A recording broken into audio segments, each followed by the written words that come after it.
शुक्रवार शनिवार की आधी रात नोएडा सेक्टर 150 में इंजीनियर युवराज अपनी कार सहित मॉल के बेसमेंट में गिर गए थे, जिससे उनकी मौत हो गई और उनके शव को निकालने में 4 घंटे लगे थे। लेकिन प्रशासन को उनकी कार तलाशने में 4 दिन लग गए। कल सुबह तड़के एनडीआरएफ की टीम मौके पर पहुंचती है और सुबह से लेकर देर शाम तक कार को निकालने में जुटी रही। पूरे दिन की कड़ी मशक्कत के बाद कार क्रेन से खींचकर निकाली गई और इसी बीच कई बार क्रेन की रस्सी भी टूटी।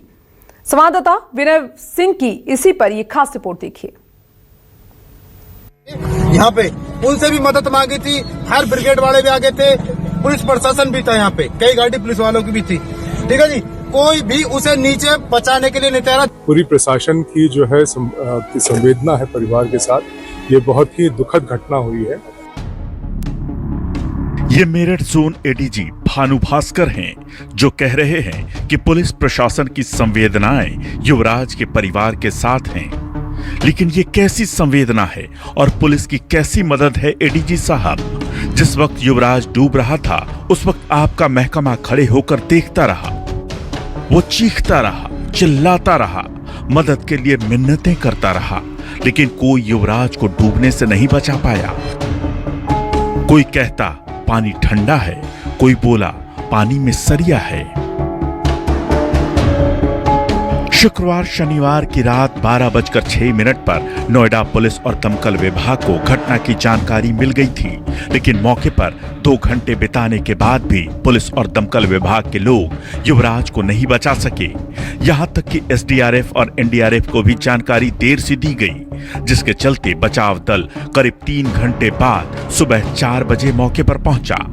तब तक युवराज अपनी कार समेत दलदल में डूब चुका था। क्या पुलिस, क्या दमकल विभाग 2.5 से 3 घंटे तक सभी खड़े होकर तमाशबीन बने रहे, लेकिन नोएडा सेक्टर 150 के पानी और दलदल से भरे 40 फीट गहरे गड्ढे में सिर्फ युवराज नहीं डूबा, बल्कि नोएडा के पुलिस तंत्र के साथ साथ सिस्टम पर जनता का भरोसा भी डूब गया।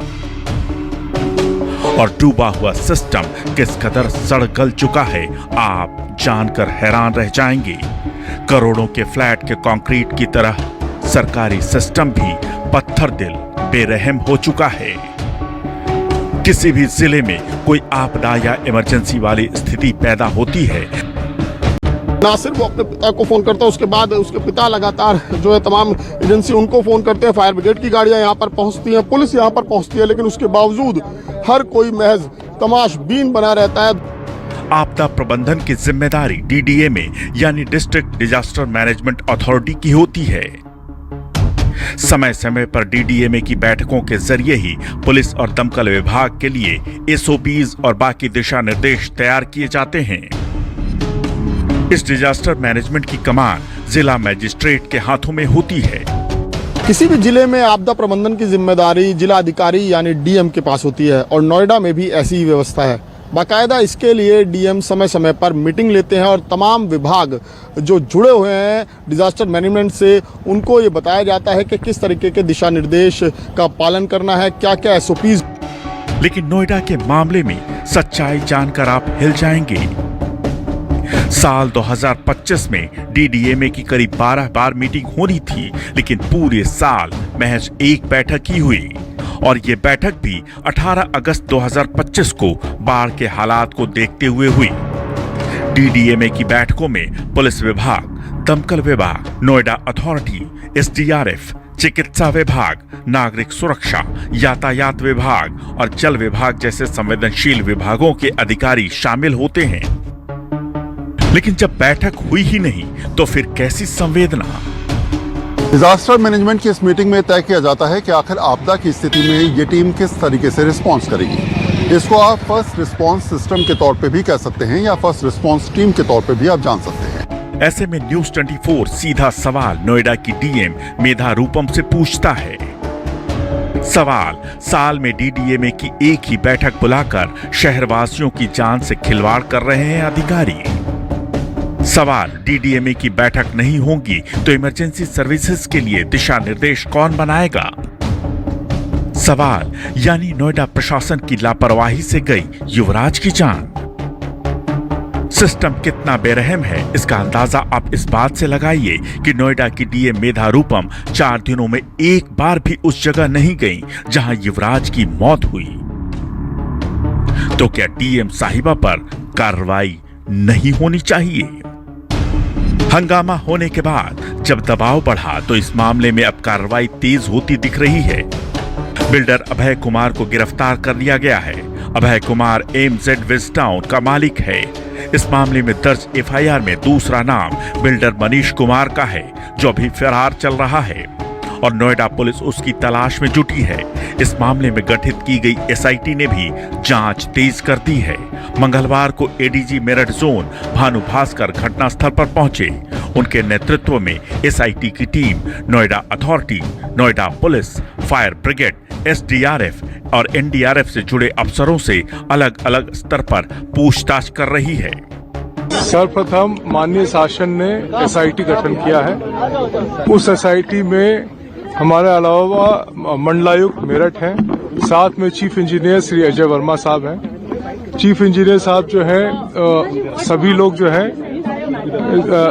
देख रहे हैं और सभी लोग का देखा जा रहा है। सभी अधिकारियों से बातचीत की जा रही है, परिवार से भी बातचीत की गई है। सभी तथ्यों को देख के 5 दिन के अंदर हम लोग रिपोर्ट देंगे। ऐसा नहीं है कि नोएडा प्रशासन को अपनी गलती सुधारने का मौका नहीं मिला था। ये तस्वीर देखिए, युवराज से पहले एक ट्रक ड्राइवर भी इसी गहरे गड्ढे में जा गिरा था, लेकिन प्रशासन तब भी कुंभकर्ण की नींद सोता रहा। गुरविंदर नाम का ट्रक चालक भी इसी जगह हादसे का शिकार हुआ था। 2 जनवरी के दिन घने कोहरे के चलते गुरविंदर का ट्रक सीधा गहरे गड्ढे में जा गिरा था। क्योंकि मौके पर ना रिफ्लेक्टर्स थे ना बैरिकेडिंग थी, बावजूद इसके नोएडा प्रशासन की नींद नहीं खुली और युवराज हादसे का शिकार हो गया। हादसे के बाद युवराज के शव को निकालने में 4 घंटे लगे थे, लेकिन प्रशासन को उसकी कार निकालने में 4 दिन लग गए। एनडीआरएफ की टीम मंगलवार सुबह से देर शाम तक कार को निकालने में जुटी रही।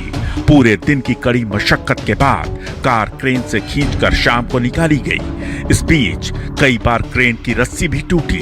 कार को रिजर्व पुलिस लाइन ले जाया गया, जहां अब उसकी फॉरेंसिक जांच होगी। युवराज की मौत के बाद नोएडा प्रशासन पर सवाल इसलिए उठ रहे हैं क्योंकि पुलिस और दमकल विभाग की टीम 20 मिनट में मौके पर तो पहुंची, लेकिन कुछ कर नहीं सकी। ना उसके पास संसाधन थे, ना ठंडे पानी में तैरने की हिम्मत। 2 घंटे तक वे तमाशबीन बने रहे।